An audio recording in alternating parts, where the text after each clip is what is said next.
Bienvenidos, esto es Informe Extra.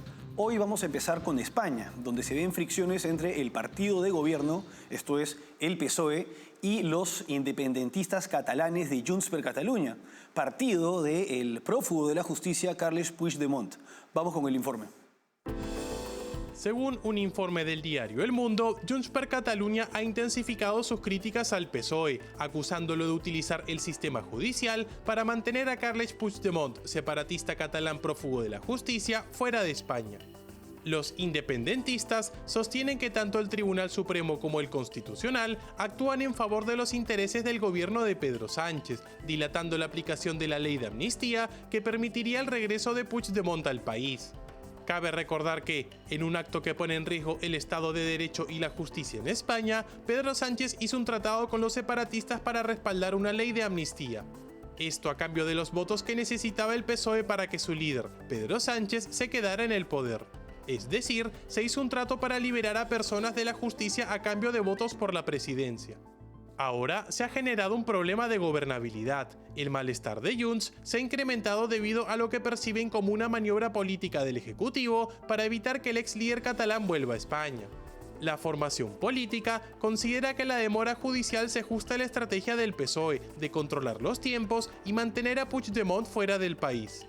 A pesar de estos enfrentamientos, el gobierno ha reiterado que respeta la independencia judicial, negando cualquier implicación en las decisiones del Supremo o el Constitucional. Mientras tanto, Junts continúa exigiendo el cumplimiento de los compromisos políticos, advirtiendo que podrían bloquear iniciativas clave, como la aprobación de los presupuestos generales del Estado. Las tensiones entre ambos partidos persiste, con el separatismo catalán viendo en las decisiones judiciales una herramienta de coacción utilizada por el gobierno, mientras que el PSOE mantiene su postura ambigua, esto pese a la promesa de Pedro Sánchez. Pedro Sánchez se mantiene en el poder gracias al respaldo que tiene en las Cortes Generales de la izquierda radical y también de los separatistas vascos y catalanes. Como se sabe, Pedro Sánchez llega a la presidencia del gobierno en el 2018 y con el pasar del tiempo cada vez ha ido apoyándose más en sectores que, digamos que tienen proyectos políticos que afectarían gravemente el Estado de Derecho en España. Inicialmente, en el 2019, tras el primer mandato de Sánchez, que se da entre el 18 y el 19, que se da a raíz de la destitución de Mariano Rajoy, y posteriormente en el 2020 se alía con los españoles chavistas, el partido chavista español de Podemos. Hasta ese momento Sánchez estaba en contra de una amnistía para los sucesos del llamado Procés, pero en el 2023 hace un nuevo pacto para mantenerse en el poder tras las elecciones generales de ese año. Y allí es que ya pacta abiertamente pues, con los separatistas catalanes de Junts per Catalunya y de Esquerra Republicana, además de hacerlo también con los separatistas vascos del partido Bildu, quienes son los herederos políticos de ETA, y también con el Partido Nacionalista Vasco. Además de esto, pactó con el movimiento sucedáneo de Podemos, quienes también son chavistas, que son el partido y la coalición de Sumar. Es gracias a estas alianzas que Pedro Sánchez ha logrado mantenerse en el poder. Y no solamente eso. En base a estas alianzas es que él cambia su postura inicial de estar en contra de una ley de amnistía para ya apoyarla abiertamente, más aún tras los escándalos de corrupción que afectan a su gobierno, como es el caso Koldo y las investigaciones a su esposa Begoña Gómez. Es así que el gobierno de Sánchez termina impulsando una ley de amnistía que era completamente beneficiosa para quienes eran responsables de delitos con motivo del llamado Procés, de este intento de escisión de Cataluña liderado por el entonces presidente de la Generalitat de Cataluña, Carles Puigdemont, quien intentó separar inconstitucionalmente a Cataluña de España en octubre del año 2017 y desde allí se encuentra prófugo de la justicia, en el exilio. Bueno, Pedro Sánchez cambió esta postura y desde el gobierno se impulsó esta llamada ley de amnistía. Se votó y se aprobó en el Congreso de los Diputados. luego pasó al Senado, regresó al Congreso de los Diputados y finalmente acabó siendo aprobada en mayo de este año y promulgada en junio. La llamada Ley Orgánica de Amnistía para la Normalización Institucional, Política y Social en Cataluña es bastante controvertida y es calificada de inconstitucional no solamente por la oposición, sino también por instituciones y organizaciones del mundo jurídico español. Sin embargo, gracias a los votos y al apoyo de la izquierda extrema y de los separatistas vascos y catalanes, esta ley se ha logrado aprobar. El problema es que desde hace unos meses, Junts per Catalunya viene votando en contra de diversas medidas y políticas del gobierno en vista de que esta ley aún no se implementa. Y una forma de presionar al gobierno de Sánchez para que a su vez presione a distintas instituciones para que esta ley se implemente es votar en contra de diversas políticas. Al respecto, al no haberse implementado esta norma, el líder del separatismo catalán, Carles Puigdemont, no puede regresar, del mismo modo que otras 300 personas condenadas o en el exilio con motivo pues, de los sucesos del 2017 para adelante.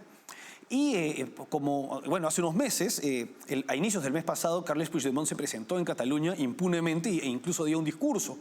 Una forma también de presionar al gobierno español y además teniendo presente que este discurso fue abierto y no se le detuvo, algo que sugeriría alguna suerte pues, de complicidad entre el gobierno o en todo caso el temor del gobierno de pelearse con los separatistas de Junts per Catalunya.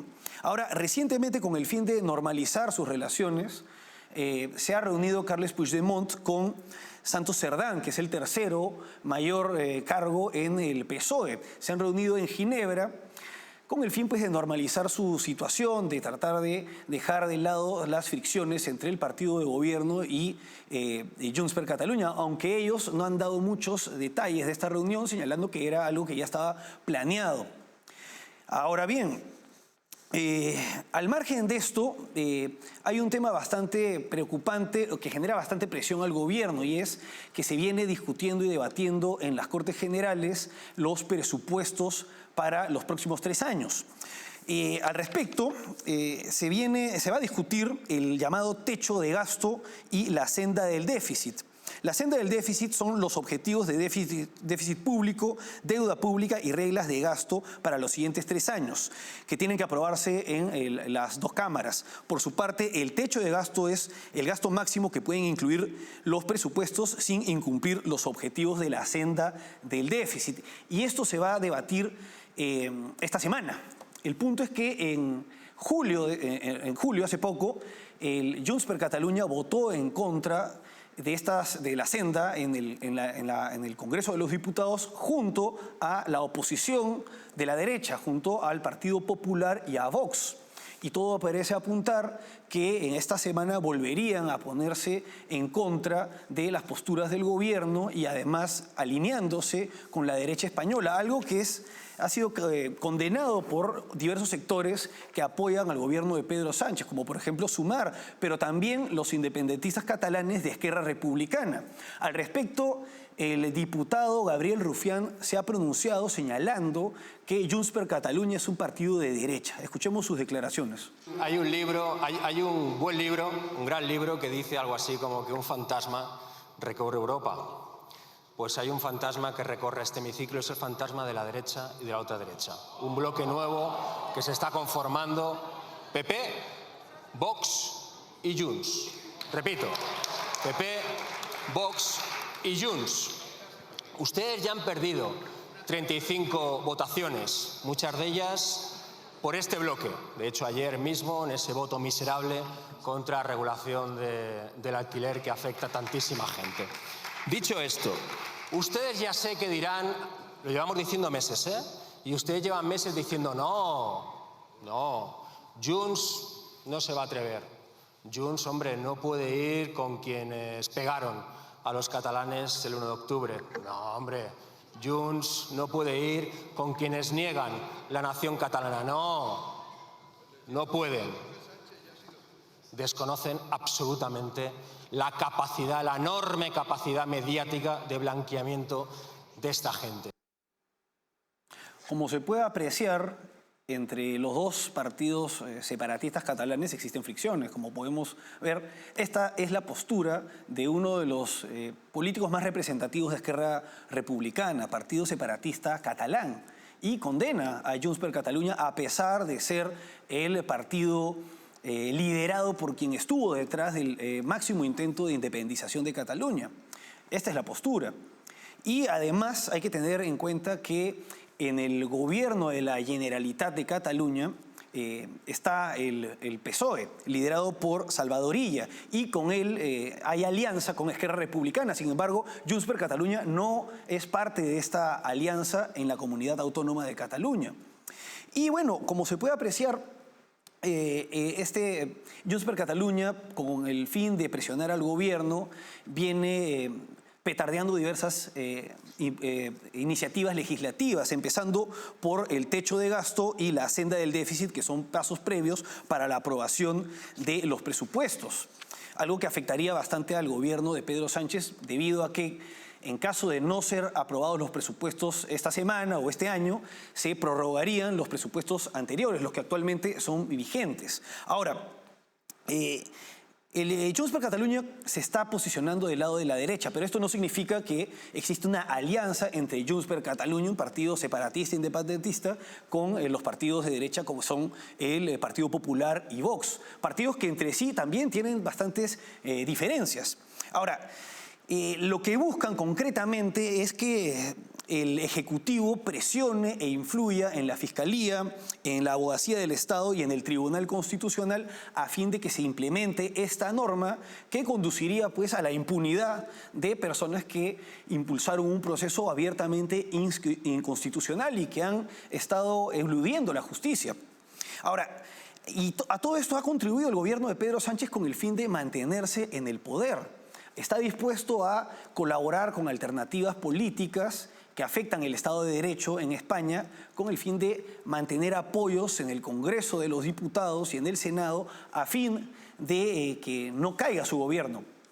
Aunque habría que tener en claro que es difícil pensar que Junts per Catalunya estaría dispuesto, a pesar de las trabas que le ponen al PSOE, es difícil pensar que estén dispuestos a que caiga el gobierno de Pedro Sánchez, debido a que si se dieran unas elecciones o entrara, por ejemplo, un gobierno del Partido Popular en alianza con Vox, algo que es también ciertamente difícil por sus fricciones entre sí, en caso de que entre un gobierno de derecha, se vería aún más obstaculizada la implementación de la ley de amnistía. Vamos ahora a una pausa y regresamos con Colombia.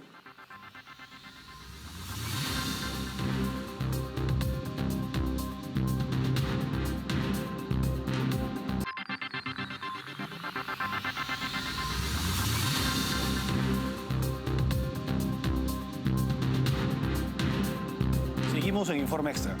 Este domingo 22 de septiembre se realizaron manifestaciones en diversas ciudades de Colombia en contra del gobierno de Gustavo Petro.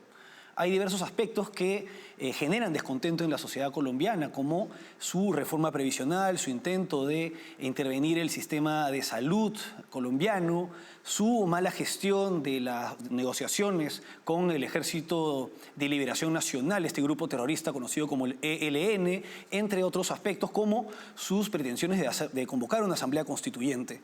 Todo esto genera descontento en la sociedad colombiana y se manifiesta en situaciones como la de ayer, las manifestaciones del pasado domingo. Veamos el informe. Cientos de miles de colombianos salieron este domingo a las calles de Bogotá, Medellín, Cali, Barranquilla y otras ciudades para protestar contra el gobierno del presidente Gustavo Petro y sus políticas estatistas. Las manifestaciones, organizadas por ciudadanos comunes y respaldadas posteriormente por partidos opositores y líderes sociales, son vistas como una contundente muestra del descontento popular hacia el mandatario.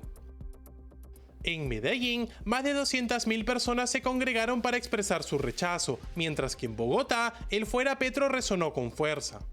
Las manifestaciones se producen en un momento en el que la popularidad del presidente sigue cayendo, con un 60% de desaprobación, según la última encuesta de Inbamer Poll. Pese a los intentos del gobierno por desincentivar la convocatoria, decretando un día cívico el viernes para alentar a los ciudadanos a salir de la ciudad, las protestas fueron un éxito. La movilización refleja la creciente insatisfacción con un presidente que, según sus críticos, busca gobernar evadiendo al Congreso y al Poder Judicial. Petro, por su parte, respondió ridiculizando las marchas en sus redes sociales y se prepara para una supuesta contraofensiva el 1 de mayo en las marchas del Día del Trabajo, organizadas por sindicatos que apoyan su agenda.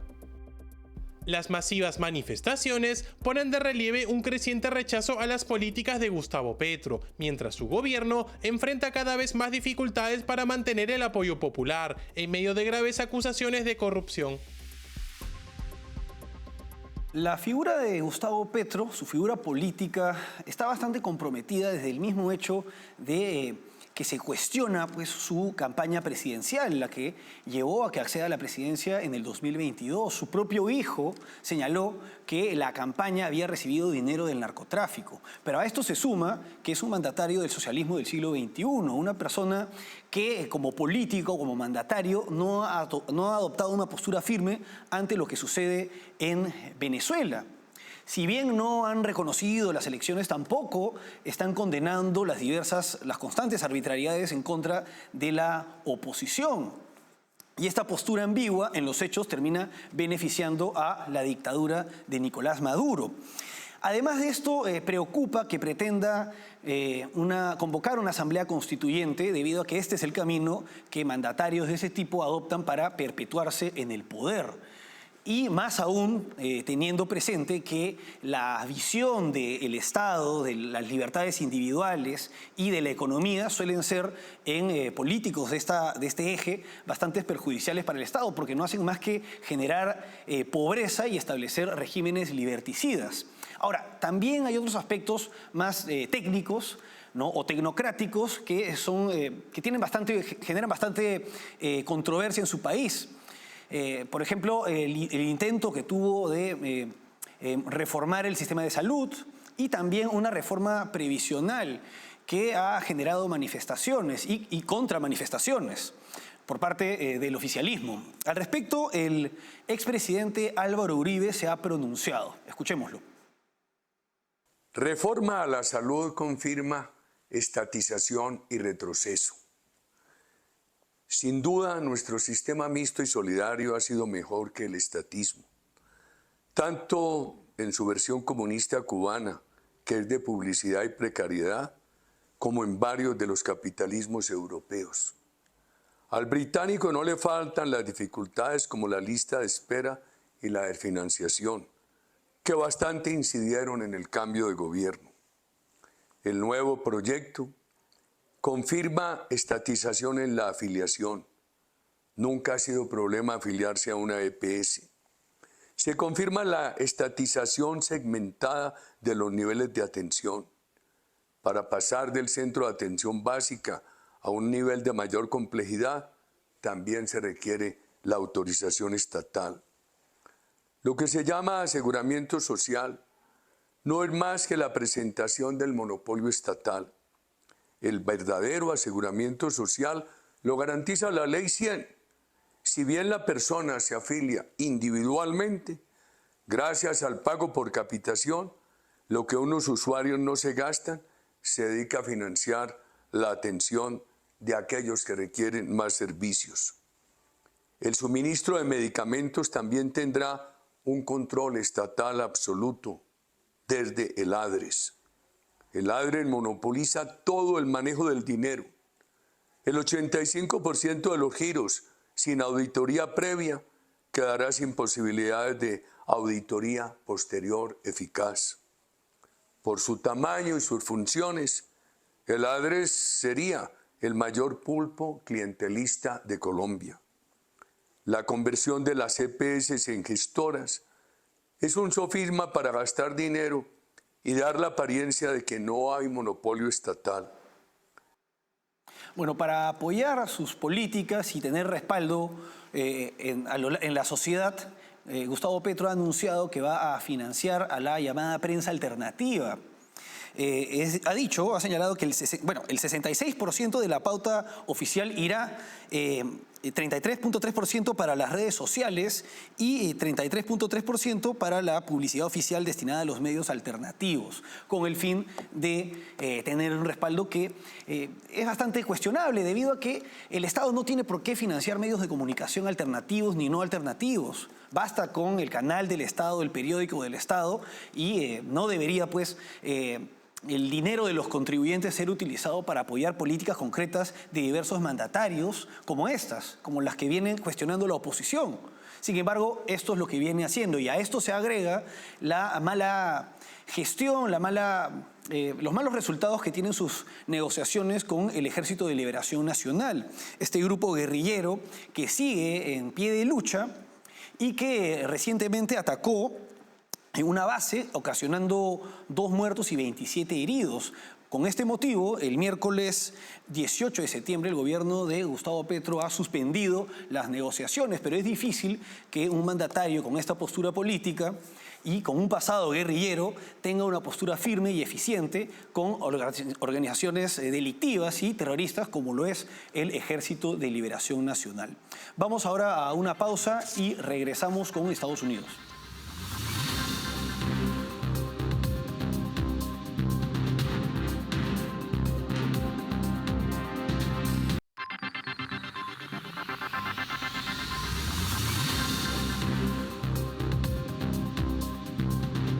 Seguimos en Informe Extra.